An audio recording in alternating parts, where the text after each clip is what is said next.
Halo teman-teman, selamat datang kembali di kampus IT. Ini merupakan video ke-12 kita setelah sebelumnya kita sudah berhasil membuat fitur pagination pada halaman user. Nah teman-teman, untuk video yang ke-12 ini, kita akan membuat fitur searching yang mana fitur ini nanti digunakan untuk proses pencarian data berdasarkan atribut tertentu. Nah, nanti atribut yang akan saya gunakan adalah nama usernya. Karena ini saya anggap lebih mudah diingat dan lebih mudah dihafal oleh si penggunanya, seperti itu. Baik teman-teman, untuk langkah yang pertama, teman-teman perlu menyiapkan penempatannya. Jadi form searchingnya mau kita tempatkan di bagian mana. Nah, nanti saya akan menempatkan form searchingnya itu di bagian atas tabel. Di bagian bawah tulisan halaman user ini. Jadi nanti di tengah-tengah antara halaman user dan juga tabel ini. Seperti itu. Oke, jadi nanti teman-teman bisa langsung masuk saja ke user.blade-nya. Nah, di sini jadi di bawah tulisan halaman user ini teman-teman nanti bisa menambahkan baris dan juga kolom ya yang sebelumnya sudah kita gunakan. Oke, jadi kita langsung saja ya di sini. Saya akan tuliskan B4 row, kita tambahkan barisnya, kemudian kita tambahkan juga kolomnya B4 col. Nah, ini saya lebih mudah karena saya sudah menggunakan extension Bootstrap 4 ya. Teman-teman nanti bisa instalasi extensionnya kalau mau lebih cepat dalam pengkodean nantinya. Oke, seperti ini. Nah, di sini saya akan menggunakan yang LG atau yang Lodge ya. Oke, kemudian kita untuk di bagian ini, disinilah kita akan menempatkan form searchingnya ya di sini ya. Nah, untuk form searchingnya kita bisa temukan di dokumentasi Bootstrap ya. Teman-teman nanti bisa cari di navbar. Jadi di navbar kalau teman-teman perhatikan itu ada form login ya. Bukan form login tapi form searching. Nah, di sini ada form searching. Nah, ini jadi yang kita gunakan cukup form searchingnya saja. Sedangkan untuk navbarnya itu tidak perlu kita abaikan ya. Oke, jadi tidak perlu di copy semuanya atau tidak perlu disalin semuanya, cukup salin bagian form pencariannya saja. Nah, mulai dari yang ini ya, mulai dari tag form buka sampai dengan tag form tutup. Oke, kita copy atau kita salin. Saya akan paste di sini seperti ini. Oke, kita coba cek dulu hasilnya seperti apa. Oke, ini adalah hasilnya ya. Mungkin akan saya perbaiki dulu mulai dari pewarnaannya. Oke, kita sesuaikan dengan warna template kita mungkin. Jadi di sini sukses saya akan ganti dengan primary seperti ini. Kita coba reload dan hasilnya sudah sesuai. Nah, kemudian di sini kita mau menempatkan posisi form ini di sebelah kanan halaman user ini ya. Nah, kita bisa menambahkan kelas di sini. Nama kelasnya seperti biasa, yang biasa saya gunakan adalah float track ya. Jadi ini untuk penempatan posisi kiri atau kanan. Oke, kita save. Oke, posisinya sudah berubah. Nah, kemudian di sini kalau teman-teman perhatikan, ini ada apa ya? Jadi ini tidak ada jarak ya, tidak ada jarak di antara form pencariannya dengan tabelnya. Nah, mungkin kita bisa, oke, sebentar. Mungkin ada yang perlu kita tambahkan di tabelnya. Saya akan tambahkan MT4 di sini. Kita coba cek dulu. Oke, jadi seperti ini ya. Sudah ada jarak di antara form pencarian dengan tabelnya. Nah, ini bisa teman-teman sesuaikan value ataupun angkanya. Kalau mau tidak terlalu jauh jaraknya, bisa menggunakan angka yang lebih kecil. Seperti itu. Oke, jadi seperti ini. Oke, baik, kalau memang sudah selesai di bagian ini, kita akan kelola lagi atribut-atribut yang kita perlukan untuk untuk proses pencarian nanti. Oke, jadi nanti ada beberapa atribut yang perlu kita tambahkan, misalkan saja seperti metode ya, ataupun metodenya nanti. Kemudian juga kita butuh atribut seperti action di bagian formnya nanti. Kemudian kita juga perlu name, atribut name di bagian tag inputnya, seperti itu. Nah, ini perlu kita tambahkan. Oke, yang pertama mungkin di bagian form ini. Jadi di bagian form kita perlu menambahkan uh, metode ya. Jadi metodenya yang kita gunakan nanti itu adalah get. Oke, sehingga nanti pencarian yang kita tuliskan itu akan ditampilkan di bagian URL-nya. Oke, nanti akan saya tunjukkan. Kemudian di sini setelah metode kita butuh yang namanya action. Jadi nanti action ini bentuknya adalah path ya ataupun URL. Jadi nanti URL ini akan kita daftarkan di bagian throat-nya ya, seperti itu. Oke, untuk actionnya saya mau nanti actionnya itu ke slice user saja ya. Kita buat ke slice user. Oke, sebentar. Sepertinya slice user itu sudah ada. Mungkin saya gunakan nama yang lain, misalkan pencarian user. Atau nanti teman-teman bisa sesuaikan namanya, asalkan namanya tidak sama dengan yang sudah pernah digunakan sebelumnya ya. Oke. Jadi di sini kita buat nama yang berbeda supaya mudah untuk dipahami nantinya. Oke, saya buat seperti ini penamaannya, pencarian user ya. Nah, kemudian kalau sudah, kita bisa langsung daftarkan, tapi sebelumnya saya akan tambahkan dulu name di bagian inputnya di sini.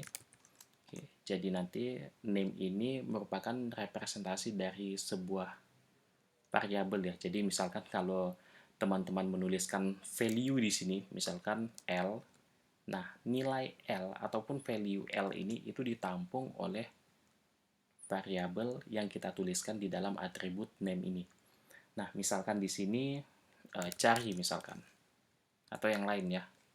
Oke, atau cari saja ya. Kita gunakan yang cari saja supaya mudah untuk dipahami. Biasanya saya menggunakan yang lebih singkat. Oke, seperti ini mungkin untuk placeholder-nya kalau mau diubah ya silahkan. Kalau tidak juga sepertinya tidak masalah ya. Oke, kalau sudah kita coba daftarkan untuk bagian URL yang ini di bagian apa namanya throat-nya. Nah, di sini kita bisa daftarkan. Oke, jadi saya mendaftarkannya di sini ya. Kenapa saya daftarkan di dalam middleware yang out? Karena pencarian ini hanya bisa diakses oleh user yang sudah berhasil login. Sedangkan user yang tidak bisa login atau tidak punya akses ke dalam web apps tersebut, dia tidak bisa mengakses atau melakukan pencarian seperti itu. Oke, kita langsung buat saja. Throat seperti ini. Metode yang kita gunakan adalah get. Kemudian tadi untuk URL-nya adalah pencarian user. Seperti ini. Jadi kita sesuaikan dengan yang ada di sini ya. Nah, ini kalau misalkan teman-teman mau menggunakan cari user saja. Jadi di sini juga nanti yang didaftarkan adalah cari user. Oke, kalau sudah adanya itu di Oke, nanti kita buat fitur pencariannya itu di bagian nav controller saja ya, di bagian nav controllernya. Oke, jadi kita buat di sini nav controller. Kemudian untuk nama metodenya nanti kita bisa sesuaikan, mungkin saya buat pencarian saja seperti ini. Jangan lupa semikolon. Oke, untuk nama metode yang ada di nav controller ini yaitu pencarian ya. Jadi nanti di nav controller ini teman-teman bisa buat satu buah metode ataupun metode seperti ini dengan nama pencarian. Oke, seperti ini ya. Oke, kalau sudah seperti ini, teman-teman bisa langsung saja menuliskan perintahnya. Jadi perintahnya yang pertama, oke, logikanya seperti ini ya. Kita akan mengambil value yang dituliskan oleh si user di sini. Jadi misalkan kalau user menuliskan Jack, artinya kita mau tangkap nilai Jack ini. ya, nilai Jack ini mau saya tangkap. Nah, cara menangkap nilai Jack-nya seperti apa? Kita butuh yang namanya request. Seperti ini, kita buat variabel request-nya. Oke, kebetulan request sudah ada di sini ya. Nah, ini tinggal kita gunakan saja langsung. Oke, jadi nanti kita menangkap value yang dituliskan oleh user dengan menggunakan request ini. Oke, jadi value ini kita tangkap dengan menggunakan request, kita tampung di dalam sebuah variabel. Nah, anggap saja di sini saya buat nama variabelnya adalah cari. Ya, seperti ini. Oke, jadi cari ini akan mengambil nilai yang kita tuliskan di sini, misalkan Jack. Ya, dengan menggunakan request panah. Kemudian kita sesuaikan dengan name daripada tag inputnya tadi. Ya, name-nya apa di sini? Name-nya adalah cari. Nah, ini dia. Ya, jadi kita sesuaikan. Artinya di sini juga cari seperti ini. Oke, kalau sudah, nah ini kita sudah dapat ini. Jadi misalkan kalau usernya menuliskan John di sini, artinya value John ini sudah ditampung di dalam variabel cari. Oke, kalau sudah seperti ini, kita akan buat satu buah variabel lagi. Mungkin saya buat seperti ini saja, user sama dengan kita akan ambil modelnya. Jadi saya akan buat apa namanya? Seperti query pencarian ya. Jadi layaknya query pencarian tapi dengan bentuk yang berbeda. Karena di sini kita menggunakan Eloquent ORM yang sudah ada di Laravel ya, atau yang formatnya sudah ditetapkan oleh Laravel. Oke, adapun bentuknya, teman-teman bisa langsung akses ke bagian modelnya terlebih dahulu, yaitu user, kemudian titik 2, kemudian teman-teman bisa menambahkan where seperti ini ya. Kita mau melakukan pencariannya itu berdasarkan nama.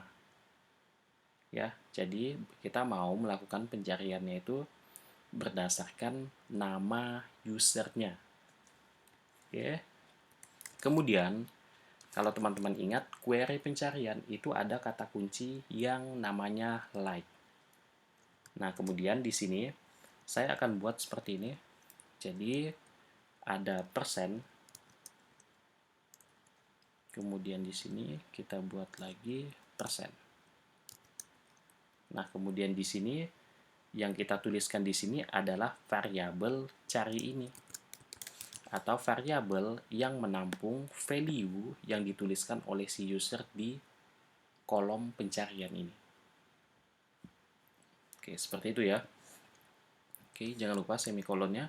Ini masih belum selesai karena kita butuh paginate ya. Oke, mungkin nanti saya buat. Kita kosongkan dulu untuk parameternya. Oke, kalau sudah seperti ini, kita coba langsung return saja ke view. Untuk view-nya, kita akan menggunakan view yang sama dengan yang ada di halaman user, yaitu view user ya. Kemudian, yang kita kirimkan di sini nantinya adalah key-nya user yang kita kirimkan. Oke. Saya sesuaikan formatnya dengan yang di atas ya di sini. Jadi ada space-nya. Oke. Yang kita kirimkan adalah data hasil pencariannya gitu ya. Jadi data hasil pencariannya. $user. Nah, seperti itu. Oke, kita save dulu. Oke, kita coba dulu ya apakah bisa. Misalkan kalau saya mau cari Jack misalkan seperti ini. Saya search, oke, ini ada masalah undefined key view. Oke, kita coba cek dulu, ternyata key itu tidak ditemukan ya, sedangkan kita mengirimkan key juga gitu. Nah, ini key-nya bisa kita kosongkan ya teman-teman. Mungkin saya buat seperti ini saja, key ini akan saya kosongkan. Jadi tidak ada nilainya ya. Oke, kita mengirimkan string kosong. Oke, untuk menghindari error-nya ya. Oke, kemudian saya tuliskan Jack misalkan. Kita search, oke, kita udah dapat Jack seperti ini. Nah, kemudian kalau misalkan saya mau cari si John misalkan. Oke, John juga bisa. Tapi sebenarnya kita punya kendala, teman-teman. Kendalanya di mana? Seperti ini. Kalau misalkan paginate-nya saya buat satu, ya. Kemudian saya mau cari nama user yang baik itu di awal ataupun di akhir ataupun di tengah-tengah yang ada huruf J-nya. Ya, karena kalau kalian perhatikan kita buat formatnya seperti ini. Ya, jadi mau kata kuncinya itu di paling awal, di tengah ataupun di akhir itu tetap berlaku. Ya, artinya apa? Artinya seperti ini. Kalau misalkan saya mencari nama user dengan kata kunci J, harusnya semua nama user yang mengandung huruf J, baik itu di bagian manapun posisi karakternya, itu akan tetap ditampilkan. Ya, jadi seperti itu. Nah, kalau teman-teman perhatikan, yang memiliki karakter J di sini ada Jack, ada John. Kita coba ke halaman selanjutnya. Oke, jadi hanya Jack dan John ya. Jadi hanya dua data user saja. Oke, saya tulis seperti ini. Kalau saya search, oke, jadi hanya satu yang ditampilkan. Kenapa? Karena kita sudah batasi hanya satu data saja untuk setiap halaman. Nah, tapi ketika saya masuk ke halaman 2, teman-teman perhatikan. Oke, jadi di sini navigasinya bertambah menjadi 3 dan 4. Oke, kalau teman-teman perhatikan lagi di bagian URL-nya, ini ada sedikit permasalahan. Kalau misalkan di bagian awal, ini udah benar ya. Kalau teman-teman perhatikan, tanda tanya, query string-nya adalah cari J. Jadi, yang dicari itu adalah yang kata kuncinya J yang tadi saya ketikkan. Oke, tapi ketika saya beralih ke halaman kedua di navigasi ini, teman-teman perhatikan, kita perhatikan ya, apakah cari sama dengan J-nya itu akan tetap ada atau tidak. Oke, jadi kalau misalkan saya ke halaman 2, oke, jadi di sini cari sama dengan J-nya itu tidak ada. Jadi dia langsung ke page sama dengan 2. Harusnya kan di sini cari sama dengan J itu harus tetap ada. Kemudian ditambahkan dengan page sama dengan 2. Jadi kalau saya buat seperti ini, nah ini juga tetap bisa ya. Oke, jadi permasalahan kita seperti itu. Nah, bagaimana cara mengatasi permasalahan yang seperti itu? Di sini, teman-teman nanti bisa menambahkan perintah lagi. Jadi, teman-teman bisa menambahkan seperti ini. User, itu tanda panah, kita appends, seperti ini ya. Ada S-nya, kok tidak salah saya ada S-nya, appends. Kemudian kita request panah all ya. Nah, seperti ini. Kita akan request semua URL yang tadi. Oke, jadi tetap dipertahankan. Jadi, cukup tambahkan bagian ini saja, sehingga nanti kalau kalian misalkan beralih ke halaman selanjutnya, pencariannya akan tetap ada. Jadi, kata kunci cari sama dengan J tadi itu akan tetap ada. Oke, kita coba dulu. Misalkan di sini saya mau cari J tadi ya. Kalau saya searching, ada Jack Doom, kemudian saya ke halaman 2, oke, cari sama dengan J ada, ke halaman 2, cari sama dengan J juga tetap ada, plus ditambah dan page sama dengan 2, seperti yang saya tuliskan tadi. Oke, nah ketika saya beralih ke halaman 2, teman-teman perhatikan, tidak ada tambahan halaman 3 dan 4. Beda sekali dengan kasus kita yang tadi. Seperti itu teman-teman.